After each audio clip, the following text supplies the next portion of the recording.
I almost had a fallout with a couple of friends about Fallout. They said, watch this new show. I said, well, no, I don't think so, because it's going to take quite a bit of time. And isn't it just likely to be the same derivative rubbish that so many people are producing these days? Anyway, I did watch it, and I was wrong. I really enjoyed it. And here's why.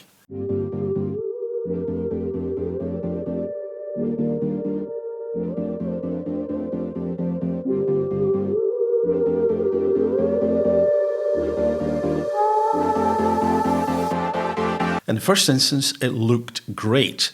The images attracted my attention, my curiosity, and I thought that looks like film. And indeed, it was filmed on film. It made a difference. Quite expensive to do that, very much an artistic choice. Turns out that Jonathan Nolan was the producer and also, I think, directed a couple of the episodes, and he's a brother of Christopher, who's well known for really liking to use actual movie film. So it looked good. The sets and quite a few of the special effects were practical, and I thought they were really well done. There was CGI, but not done in a way that got in the way.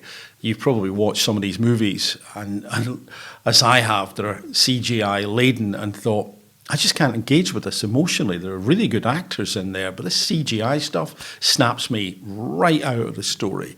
Well, that didn't happen for me with Fallout.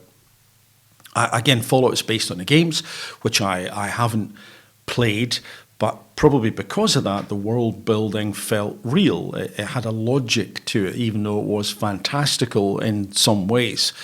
Primarily for me, however, the reason I enjoyed it is because I loved the fact that, unlike some stuff which is being produced, there was an ambiguity to it, certainly a moral ambiguity. And when you look at some other fare that is out there, some other offerings, the message, well, it's telegraphed, or in fact, people want you to think about things in this way so badly that it warps the script, it becomes clunky, there are often plot holes, and the character development, or the characters, are unbelievable. These characters, to me, were believable because of that ambiguity. Like, each of us, none of us is all good or all bad. We're shades of grey. And you could see, like I believe is the case for many of us, the characters struggling with doing the right thing. What is the right thing here? I kind of want to do good, or for some, I gave up doing good, but maybe I haven't lost that empathy altogether.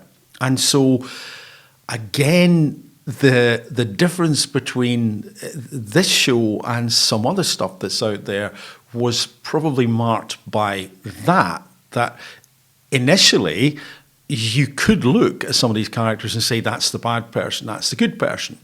Well, as things developed, you realise that, oh no, hold on a second, I'm changing my opinion. Who is good, who is bad here? There were some, it would seem, obviously bad characters, but even the ones who are obviously bad were extremely well written, that you could begin to see a bit of their motivation. And the landscape itself, the environment within which these characters existed, was a wasteland, it's been called, but essentially a hellscape with a lot of suffering and misery. And so I thought, not only do we have this wrestling with doing the right thing, which is very important for all of us to keep in mind, to have that battle going on, if it's not automatic. And we at least have to keep it at the front of our minds to make sure that we are doing the right thing. So not only that, the misery and suffering of the world is, well, it's like this one, isn't it? There's a lot of pain around, there's a lot of misery, there's a lot of suffering. And you may be experiencing it directly. You certainly will be able to experience it vicariously without looking too far. And that seems to be part of the deal in this existence, that we come down and, hey, there's going to be some tough stuff. Maybe it's not meant to be easy. And certainly when we have obstacles to overcome, although we might curse that and say, hey, I wish I didn't have it, imagine a situation where we had no obstacles, where there was just nothing. There was nothing to overcome. There was nothing to get around, to figure out how to get through, how to solve this puzzle, how to overcome this problem. I think in that situation, well, we would atrophy. I think we would wither and fade away. So we need at least some obstacles, some challenges to overcome. And they can come in the shape of misery and suffering. They can come in other guises as well. And yes, we don't want too much of that. I totally appreciate, but it seems to be part of the deal down here. And when the characters were going through that miserable landscape full of suffering, what was keeping them going? I think it's because they had a purpose. They had a goal. And that goal, one could argue, was to do with finding the truth about themselves and the truth about others. And I think focusing on truth, to be true to ourselves, doing the right thing, but also to look at ourselves and be truthful about who we are, and to seek the truth and to tell the truth is extremely powerful. It will make us much more powerful. And I think these characters had that power or developed that power because of that element of truth in those different ways. But they had purpose. They had a goal or goals, and that purpose gave them meaning. That meaning fortified them, and it allowed them to understand that, yes, of course, the landscape, the environment is miserable. It is horrendous in many ways, but I have to keep on going.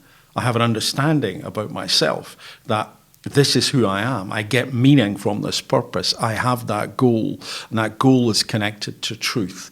And to finish off, I think the other thing that I noticed, and it's along the same lines as good and evil and doing the right thing, is that they each had, as we all have, a shadow self. I think for all of us with their own shadow selves, that integration is key.